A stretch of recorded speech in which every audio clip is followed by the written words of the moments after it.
આ જો કેટલી બધી વસ્તુઓ મળે છે અહીંયા. જો અહીંયા આટલામાં રહેતા હોય સ્ટુડન્ટ્સ એરિયા છે, તો અહીંયા બધું ખાવાનું એટલું સરસ સરસ બને છે. ઢોસા છે, મસાલા ઢોસા, પનીર ઢોસા, જો બહુ સારી સારી વસ્તુઓ મળે છે. ઇવન ઇન્ડિયન ચાય પણ મળે છે 1 પાઉન્ડમાં, અને પરોઠા પણ 1 પાઉન્ડના મળે છે. બહુ જ સરસ છે. તમે આજુબાજુ વિક્ટોરિયા રોડ પાસે કે ડી મોન્ટફોર્ડ યુનિવર્સિટી પાસે રહેતા હોય તો અહીંયા જો ખાવા આવજો અને કહેજો કેવું હતું. ઓકે, थैंक यू भैया. इधर देखो. थोड़ा स्पाइसी होगा क्या? हाँ हाँ हाँ हाँ. You want little spicy?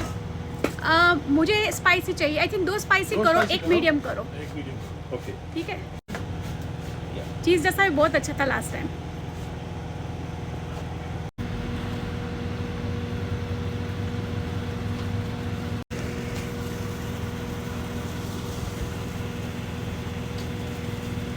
तो ये कौन सी चटनी है?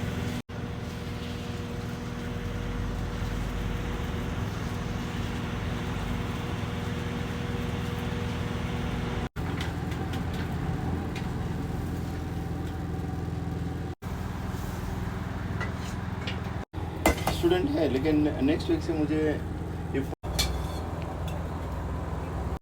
आप किधर से हो? देख सकते हैं, यही आगे